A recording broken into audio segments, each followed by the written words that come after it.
"I paid for this seat." 4 words. That's all Daniel Harper said. 4 words that made a flight attendant freeze, a billionaire go quiet, and an entire business-class cabin hold its breath. They wanted him gone. A tired, wrinkled single father who didn't look like he belonged. They called security. They threatened him. They made him feel like nothing. But what nobody on that plane knew, not the VIP, not the crew, not the 180 passengers settling into their seats, was that the man they were trying to remove was about to save every single one of their lives. Drop your city in the comments so I can see how far this story travels. And if you haven't already, subscribe and hit that bell, because you don't want to miss what happens next. Daniel Harper hadn't slept in 31 hours. He stood in the boarding line at gate B7, ticket in one hand, phone in the other. The phone screen showed a text from his lawyer. 4 words that had kept him awake through 2 connecting flights and a 6-hour layover. Don't miss this flight. He wouldn't. He couldn't. Because in 48 hours, a judge in London was going to decide whether Daniel's 9-year-old daughter, Lily, would stay with him or be relocated permanently to another country with her mother. That was the only reason he was here. Not vacation, not business, not some reward he'd given himself. This was survival. The legal kind. The kind where you either show up or you lose everything. He tucked the phone into his jacket pocket and shuffled forward with the line. The woman at the gate scanned his boarding pass and glanced at him for a half-second too long. He noticed. He always noticed. He was used to it. The look people gave when a man like him showed up in the wrong line. "Business class, seat 14C. Enjoy your flight, sir." She said it politely, but there was a slight lift at the end, like a question mark, like she wasn't sure he was supposed to be there. Daniel nodded and walked down the jetway. He'd earned that seat. Not with a corporate card, not with frequent flyer miles, not with some last-minute upgrade. He'd earned it with 14-hour shifts at the electrical plant, with overtime he'd begged for, with weekends he gave up so the money could go somewhere that mattered. $5,200. That's what the ticket cost. Round trip, business class, because the only available economy seats would have gotten him to London 6 hours after the hearing started. And missing it meant a default judgment. So he paid. He emptied what was left in his savings after the lawyer's retainer. He told himself it was worth it. He told himself Lily was worth it. She was. He found row 14 and slid into the window seat. The leather was cool against his back. The legroom felt almost absurd. He leaned his head against the window and closed his eyes. Just for a moment. Around him, business class filled up with the kind of people who flew this way all the time. Suits that fit. Watches that cost more than his truck. Cologne that didn't come from a drugstore shelf. They moved with ease, like the cabin was their living room. Daniel sat still. He didn't touch the menu. Didn't adjust the seat. Didn't flag down the attendant for a pre-departure drink. He just sat there and tried to breathe. His phone buzzed again. Another text from his lawyer, Rebecca Sloan. Custody cases like this hinge on showing up. The judge needs to see you're the one fighting. If her mother's legal team can argue you didn't prioritize the hearing, it's over. He typed back, "I'm on the plane. I'll be there."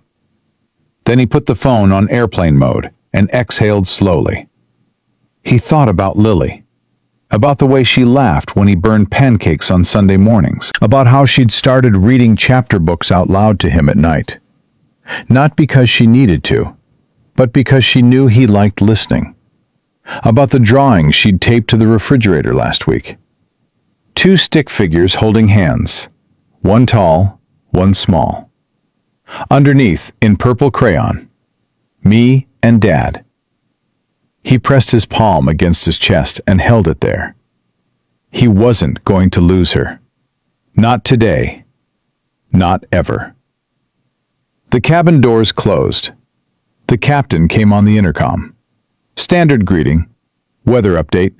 Estimated flight time, 7 hours and 20 minutes. A smooth ride expected over the Atlantic. Daniel let the words wash over him without really hearing them. He was already doing the math in his head. Landed Heathrow at 6:40 in the morning, local time. Take the express train into London. Meet Rebecca at her office by 8:30. Review documents. Walk into the courtroom at 10. It was tight, but it was doable, as long as nothing went wrong. The seatbelt sign came on. The aircraft began to push back from the gate, and then she appeared. A flight attendant, mid-40s, dark hair pulled tight, name tag, Karen Mitchell. She walked down the aisle with purpose, scanning seat numbers until her eyes landed on Daniel. She stopped. "Mr. Harper?" Daniel looked up. "Yes?" She smiled. It was the kind of smile that had been rehearsed, professional, controlled, empty. "I'm sorry to bother you, sir. We have a small situation. One of our guests has been assigned to this row, and there's been a seating conflict. Would you mind relocating to another seat so we can accommodate him?" Daniel blinked. "Relocating where?" "We have availability in economy. It would just be for this flight. We'd be happy to offer you complimentary miles for the inconvenience." He stared at her. "You want me to give up my business class seat and move to economy?" "It's just a request, sir. We're trying to resolve a boarding issue as quickly as I paid $5,000 for this seat." She paused. The smile flickered. "I understand, sir, and we truly appreciate your flexibility. But this particular guest is a priority passenger, and—" "Priority how?"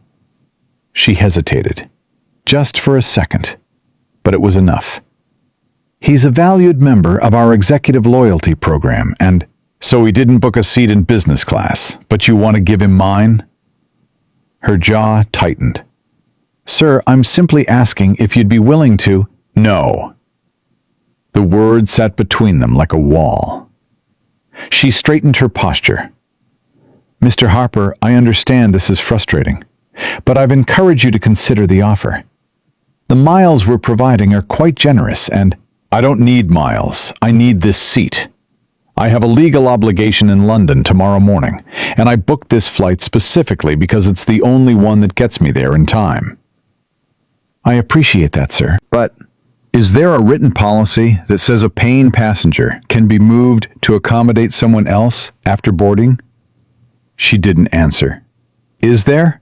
he repeated. Her eyes darted toward the front of the cabin, toward someone Daniel couldn't see yet. "Let me speak with the lead attendant," she said. "I'll be right back." She turned and walked briskly up the aisle. Daniel's heart was hammering, not from anger, from something deeper, something old. He'd spent his whole life being the guy people looked past, the guy who got talked over in meetings, the guy whose ideas got credited to someone else, the guy who showed up early, stayed late, and never got thanked.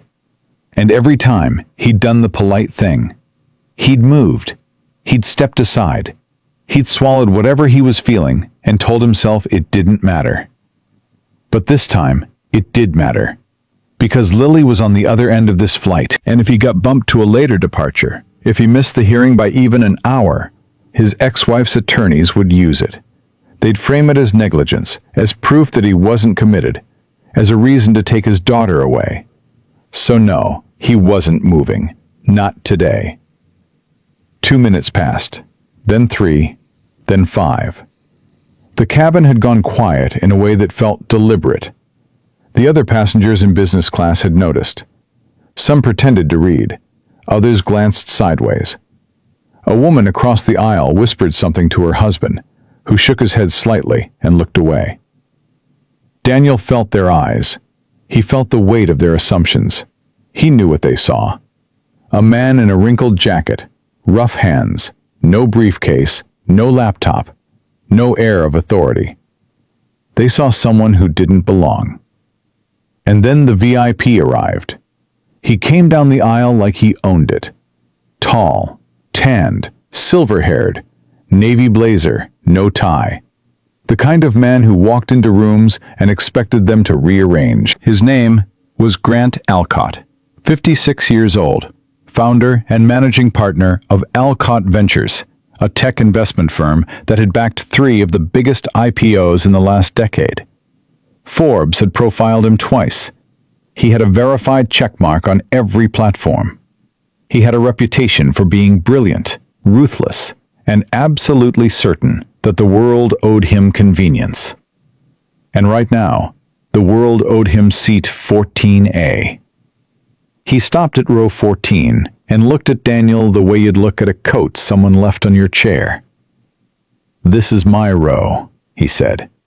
Not to Daniel, to Karen Mitchell, who had reappeared behind him. "Yes, Mr. Alcott, we're working on resolving the situation." "What situation?" He looked at Daniel. "Who is this?" Daniel met his gaze. "I'm the person sitting in the seat I paid for." Alcott's expression didn't change. He turned back to Karen. "I was told this row would be cleared." "We made the request, sir. The passenger has declined." "Declined?" Alcott said it like the word was foreign, like he'd never heard it used in reference to himself. He looked at Daniel again, longer this time, taking inventory. The jacket, the hands, the exhaustion in his face. "Listen," Alcott said, and his voice dropped to something that was meant to sound reasonable, but carried the weight of a man who wasn't used to being told no. "I don't know what your situation is, and I'm sure you're a perfectly fine person. But I fly this route 8 times a year. I have meetings in London that affect thousands of jobs. I need the space, the quiet, and the window. So let's make this easy. Take the upgrade offer, move to the back, and everyone's happy." Daniel looked at him. "Everyone except me." "Come on, man, it's just a seat." "Then take a different one." Alcott's nostrils flared, just slightly, but enough. He turned sharply to Karen. "Get your supervisor." "Mr. Alcott, Now." Karen disappeared again. Alcott didn't sit down. He stood in the aisle, arms folded, blocking the path. A silent power move, a way of saying, "I'm not going anywhere, and neither is this problem, until it's solved the way I want it solved." Daniel didn't look at him. He looked straight ahead. His hands were steady, but his pulse was racing. A minute later, a new face appeared. Older, more senior. Name tag read, Thomas Pruitt, Senior Cabin Lead. "Good evening, gentlemen. I understand there's a disagreement about seating?" "There's no disagreement," Alcott said. "There's a passenger in a seat that was supposed to be available for me. Fix it." Pruitt looked at Daniel. "Sir, I apologize for the confusion. We'd like to offer you a seat in our premium economy section, along with a full refund of the fare difference and 10,000 bonus miles." Daniel shook his head slowly. "I appreciate that, but I'm not moving." "Sir, is there a regulation that allows you to forcibly relocate a passenger who has a confirmed paid ticket in their assigned seat?" Pruitt hesitated. "Because if there is," Daniel continued, "I'd like you to cite it, and I'd like it in writing, and I'd like the names of every crew member involved in this request, because my lawyer is going to want them." The cabin went dead silent. Alcott stared at him. "You going to lawyer up over an airplane seat?" Daniel turned to face him, and when he spoke, his voice was calm, low, controlled, but there was iron underneath it. "Mr. Alcott, I'm flying to London for a custody hearing. My daughter is 9 years old. If I miss that hearing, I could lose her. I worked 14-hour days for 4 months to pay for this ticket. I haven't slept in 31 hours. I haven't eaten since yesterday. And I am not giving up this seat because someone more important than me decided he wanted it. He paused. So with all due respect, sir, sit somewhere else. The silence that followed was the loudest thing on the plane. Alcott's face cycled through three emotions in rapid succession: surprise, offense, and then something cold, something that looked like calculation. He leaned down, close enough that Daniel could smell the bourbon on his breath. "You're making a mistake," he said quietly. "I know people at this airline, senior people. You're going to wish you'd taken the deal." Daniel didn't flinch. "Maybe, but I'll still have my seat." Alcott straightened up. He looked at Pruitt. "I want this man removed." Pruitt swallowed. "Mr. Alcott, under current regulations, we can't remove a passenger who—" "Then call the captain." Pruitt looked like a man standing between two oncoming trains. He nodded slowly, turned, and walked toward the cockpit. Alcott remained standing in the aisle, jaw clenched, radiating the specific kind of fury that comes from a man who has never been told no and has absolutely no idea what to do with it. Around them, 180 passengers sat in charged silence. Some watched openly now. Others typed furiously on their phones, capturing the scene before the crew enforced airplane mode. Daniel sat still, hands on his knees, eyes forward. He thought about Lily, about the drawing on the refrigerator, about two stick figures holding hands. And he waited. 3 minutes later, Pruitt returned from the cockpit with a look on his face that said everything. He walked to Alcott and spoke in a low voice. "Sir, the captain has reviewed the situation. Mr. Harper has a confirmed booking. We cannot compel him to move. I apologize for the inconvenience, but I'll need to seat you in 16D. It's also business class. Aisle seat." Alcott stared at him. "You're joking." "I'm not, sir." The moment stretched. Alcott grabbed his bag from the overhead bin with more force than necessary. He looked at Daniel one last time. There was something in his eyes. Not defeat exactly, but the specific resentment of a man who just lost a fight he thought was already over. He walked 2 rows back and dropped into 16D without another word. Karen Mitchell passed by Daniel's row without looking at him. Pruitt gave him a brief, almost imperceptible nod before returning to his station. Daniel exhaled. His hands were shaking now, not from fear, from the adrenaline dump of standing his ground in a room full of people who expected him to fold. He leaned back against the headrest and closed his eyes. He'd won the seat, but the flight was far from over.